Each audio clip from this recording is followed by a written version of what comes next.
Okay, I'm very pleased to have Maggie Severs, who's president of the Townshippers Association, with us today as part of our ongoing project. And Maggie, to start things off, what we typically do is begin with some background questions for context, and then we get into what I call the meat of the matter. So if you could tell me where your parents were born. My parents were both born in Montreal. Okay. They grew up in different boroughs around Montreal and moved out to the Eastern Townships when they decided they were going to start their family. Okay, good enough. And where were you born? So I was born in the Eastern Townships in Cowansville at the Brome-Missisquoi Perkins Hospital, and I have been around the townships on and off my whole life. Okay. And where did you receive your education? Elementary, secondary, and any post-secondary? So I did the majority of my schooling in Quebec.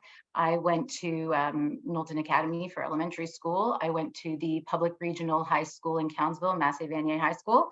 For post-secondary, I did my CEGEP degree at Champlain College in St. Lambert, and I went on to Concordia from there.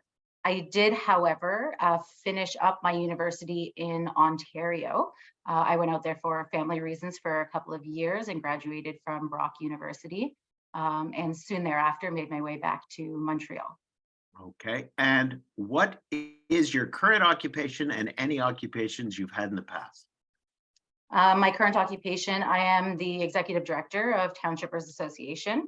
I've been at Townshippers Association for about 10 years now. I started as an agent for health and social services, helping create access to services for the English-speaking population.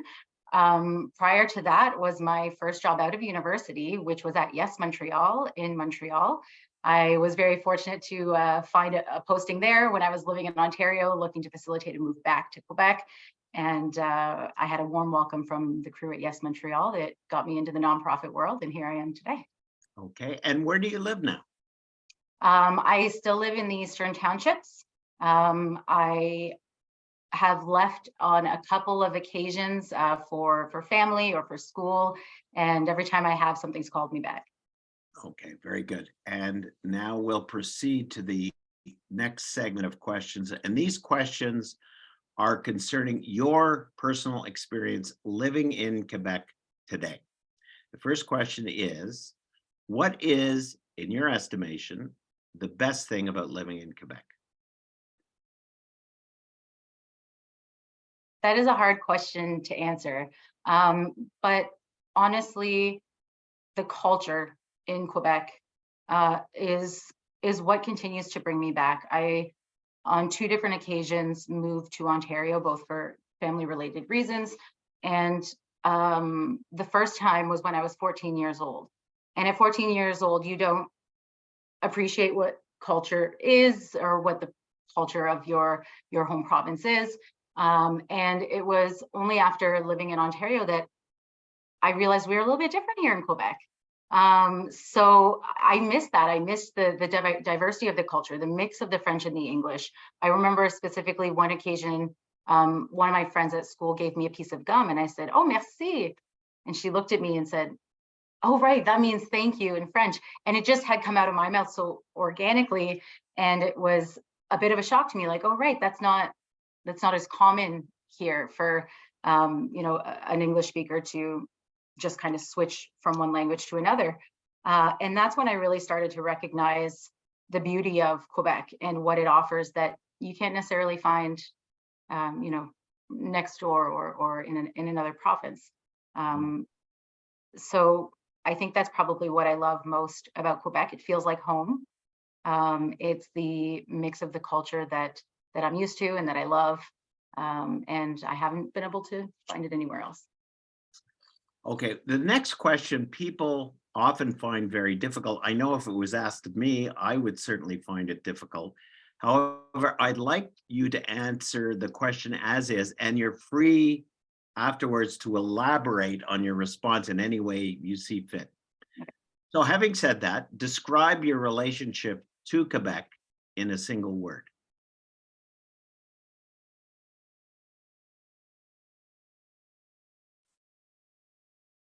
Wow, this wasn't on the list of questions you sent me. Um, my relationship with Quebec in a single word.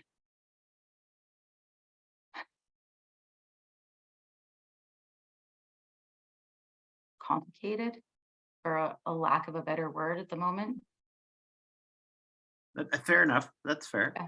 Um, where do you feel most at home in Quebec? For example, in communities based on language, culture, profession, or geographic location?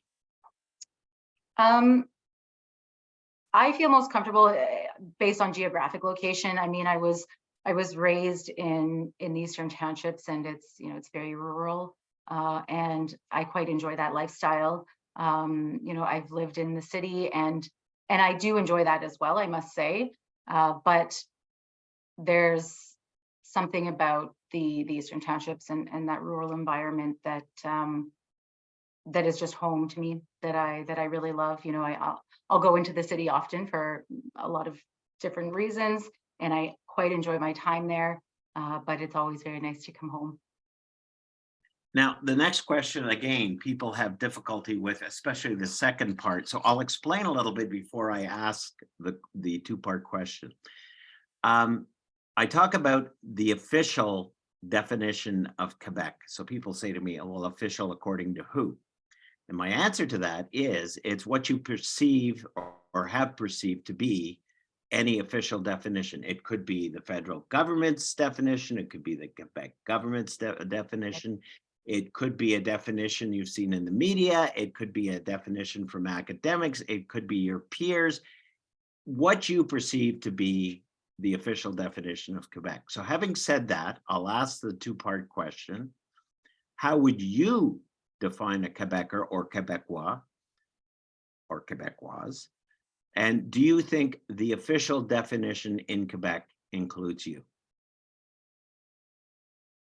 Um, Again, these are some pretty tricky questions. So I think that um, nationally, the definition of a Quebecois and the definition of, you know, a Quebecois in Quebec, particularly from you know, a very immersed English speaker. Yeah, it's very different. I'm proud to be from Quebec, and to come from that melange of cultures, and I think that the majority of Quebecers would agree with that sentiment. Um, but when you hear the term Quebecois come out of somebody's mouth, until you know that individual and their position, you don't know how they're inferring it. And so whereas I feel proud to be from Quebec and to have you know, started my family in Quebec and established my career in Quebec as a mother tongue English speaker, I, you know, when I identify as a Quebecois, it has to be followed with an explanation as to what that means to me. Okay, fair enough. Now, has your sense of identity as a Quebecer, Quebecois, or Quebecoise changed over the years? And if so, in what ways? Um, it has changed. So when I first came back to Quebec after graduating university in Ontario, I was nervous about getting into the job market. You know, I was bilingual, but my professional vocabulary was not as strong as is required in Quebec. Um, you know, as I mentioned earlier, I got fortunate enough to get a position at Yes Montreal, and feeling successful in that position um, helped me grow my confidence professionally. And then moving in with to the position at Townshippers, and I was working, you know, we work with Francophone partners across our region. The majority of our work is done in French, and it it developed my vocabulary for that sector. I started to feel more of a sense of belonging. Not that my colleagues, ever make me feel other. I've been very fortunate. The majority of people have been quite supportive, and those who may not be didn't vocalize it. um, Sorry, let me just regain my thoughts here. Um, and I got to a point where I may make a grammatical error here and there, but it didn't matter anymore. At first, I was so shy and I was so self-conscious about it, and I thought it would be the end of the world. And I was able to move beyond that and realize that's not something that I need to be so worried about, or that's going to come in time, just as this professional vocabulary has developed. I will, by practicing, by using it, by being comfortable, by engaging and implementing myself in the larger community, I will acquire these bits and pieces that may not be perfect. Mhm. And I want to say, for the most part, I still feel comfortable in some of my errors, and I've also, though, recognized that in certain circumstances, when I make an error in speaking in French, there are individuals that will kind of identify that more, or see it as a sorry, I don't know how to say this, because I don't want it to come across too negative, but I want to be, because it's not, it's more of an unexpected realization. It's it's quite clear that my mother tongue is English. When I'm speaking French, I have a bit of an accent, but we're so used to the expectation that everybody's going to have a certain level of vocabulary within the professional sphere, that sometimes if I do make a mistake, I'll get a negative reaction. And that's something that, whether my networks have changed as my career has developed, or if it has something to do with some of the current rhetoric going on in Quebec at the moment, I've started to have moments of that insecurity again, which I hadn't felt for a number of years. So, whether that's kind of manifested in me internally, because I feel like the expectations and that it's more critical to be flawless in my bilingualism, or if it has been kind of that same accumulation that started when I was a kid and I'd make mistakes, and then I got really nervous to make those mistakes, so I didn't speak French as much. And or if some of that has started to reestablish, because I have had a number of instances over the last probably 2 years now where I have been made to feel uncomfortable because of an error in my speech. So in terms of my identity, I might feel less confident in my identity as a Quebecois, given that the definition of this is being reevaluated, and those definitions are being quite publicly discussed and broadcast, and people are, for a lack of a better description, taking sides, or really narrowing down what their definition is, and that's what their expectation then becomes for the greater population, and that's a bit difficult. Okay, well, that kind of leads into the next question is, what are some of the most difficult things, and in your estimation, currently in your experience, about living in Quebec today? Well, some of the more socially difficult things are just that. When I'm out in public and speaking to somebody who's providing me a service, or whatnot, I either in the moment will question, did I just say that correctly? Did I communicate that correctly? Or it will come after the fact of, oh, I probably could have said that more intelligently.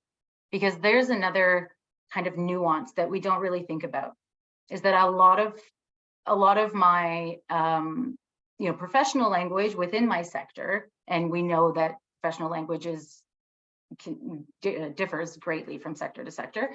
I feel confident in it. But I'm not always in my milieu.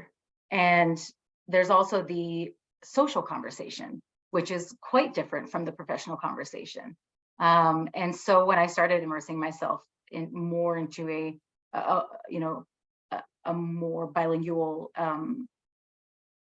social scene with a lot of francophones that didn't really speak much English, sometimes I felt it was difficult to keep up with those conversations because I didn't know what they were saying, and then I would use the proper French that I was taught in school, and they would say, "Oh, nobody says it like that," So you really have to kind of dip your toes in it all to have a complete to feel like you really belong.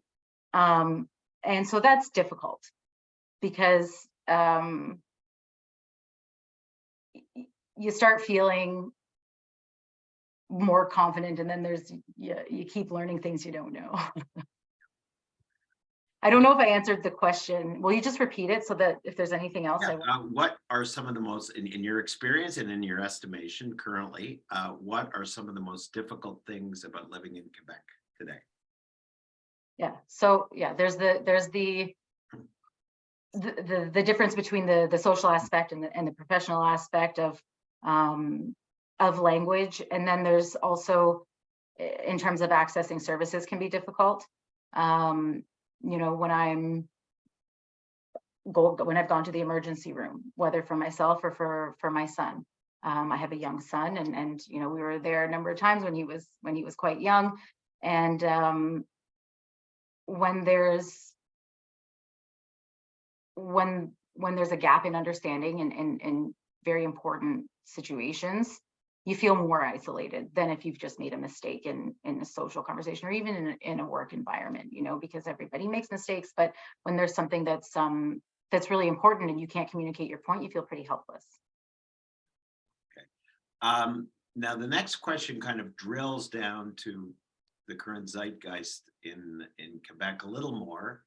And we spent a lot of time in this question to try to be fair and come down as honestly, but as neutrally as we could, because it's very difficult to do, and you'll see when I ask the question. In recent years, Quebec's Francophone majority, or members of Quebec's Francophone majority, have identified a number of linguistic and cultural threats. Which of these concerns do you share and support, and which of these concerns make you feel excluded or targeted?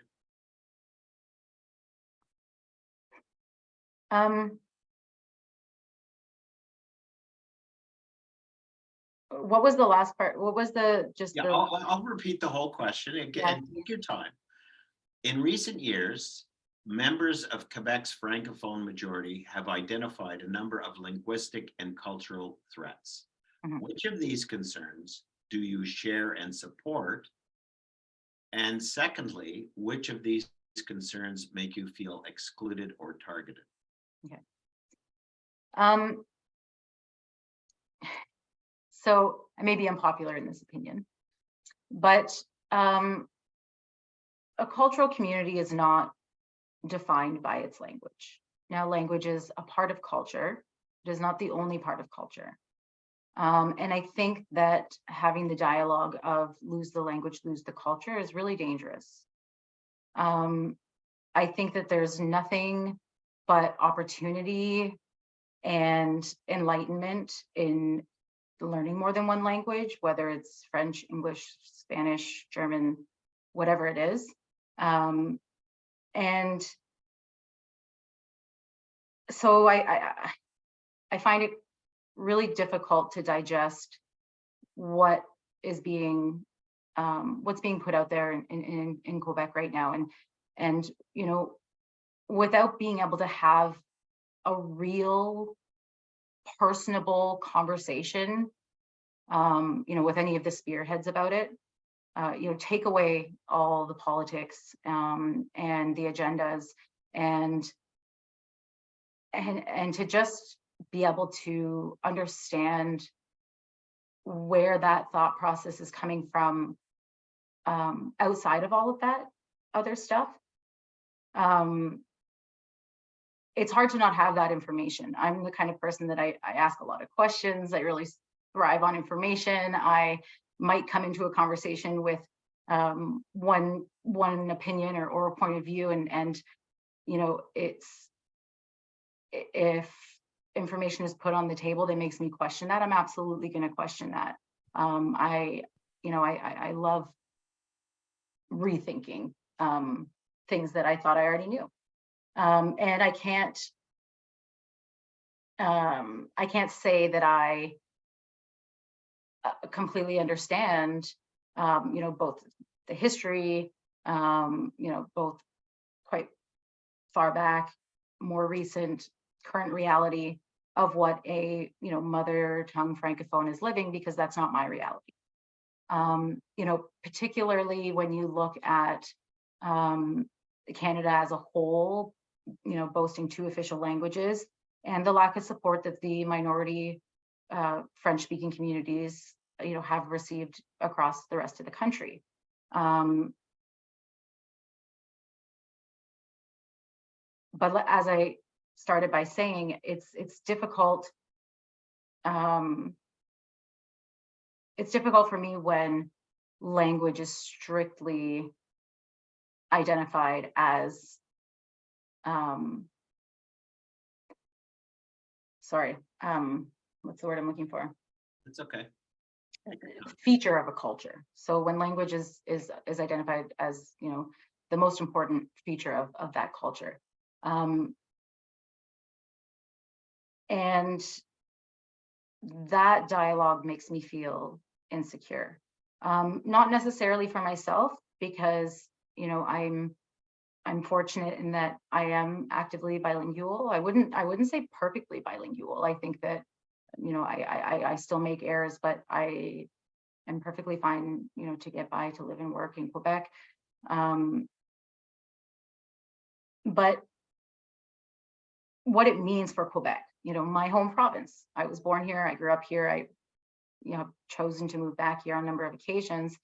And the thing that I love about it is the mix of the 2 cultures that you don't see anywhere else. And I'm concerned for that may cease to exist if language is isolated as the most important factor. I think that if that is the concern, losing the French language in the Americas, there's something to be said for, support for minority French language across the rest of the country, to actually realize a bilingual country, with 2 official languages that everybody has the privilege of speaking, of learning, and of speaking.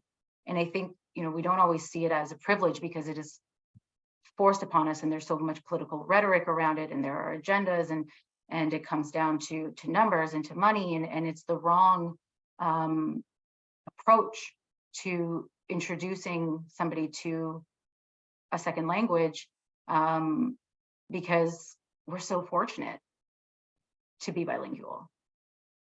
And I think, I think there's a lot of work to do just in Quebec to spread that message, but also across the rest of the country.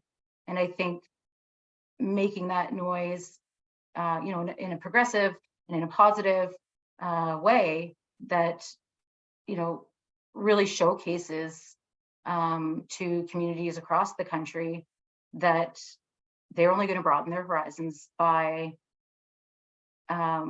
being more proactive about creating bilingual communities. Sorry, I lost which sentence I'm in, so I don't know how to wrap it up. That's okay. No, But maybe for the sake that this will help you by asking the next question. Yeah, A absolutely. broader question.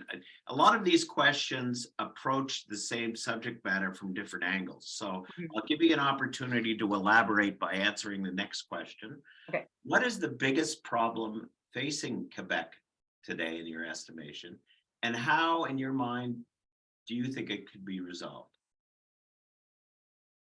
I think that the biggest threat facing Quebec today is being shut off from the rest of the world, the rest of the country. From I think that with the pushing that we must protect and promote the French language to the detriment of the English language, which I know a lot of people come back to this, so I don't really like saying it, but English as the global language. And that's easy for me to say as an Anglophone. Well, English is the global language, so shouldn't we all speak English? I understand, I'm not really the right person to be sharing that message.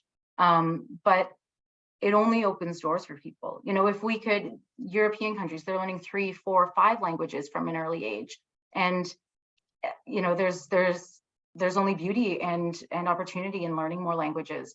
And so the restrictions that are being put on Quebecers in terms of language acquisition as a 0 to 5, and feeling a part of the larger community, and blocking avenues for business, and and so on and so forth.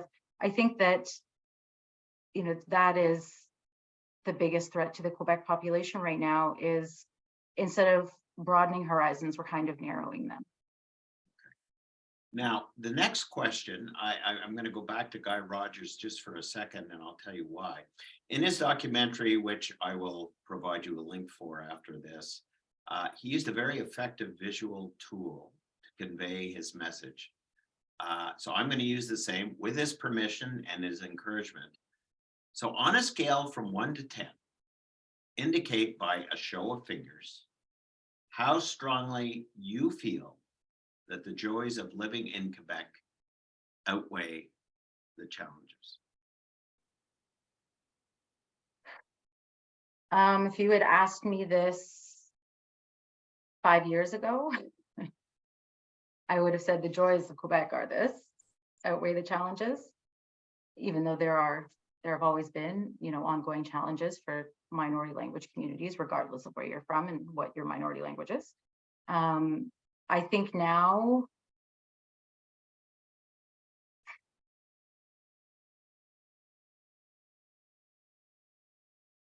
I'm kind of right in the middle. Fair enough. So we're coming to the end, and I'm going to give you an opportunity. Is there anything else that you would like to say about your sense of identity or belonging in Quebec?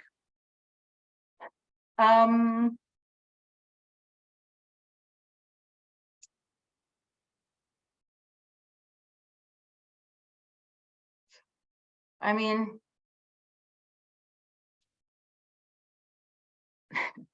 I guess not that specifically. No. I think that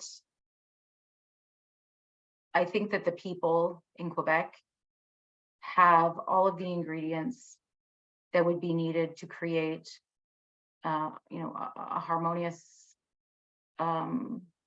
bilingual province. But I think that there are some loud and well thought out voices that are pushing an agenda for reasons other than the good of the whole. And I think that ultimately, regardless of where you fall along the spectrum, everybody will face consequences of that. Okay. I'm going to stop the recording now, and I'm going to thank you officially. We'll speak afterwards, but thank you very much for participating.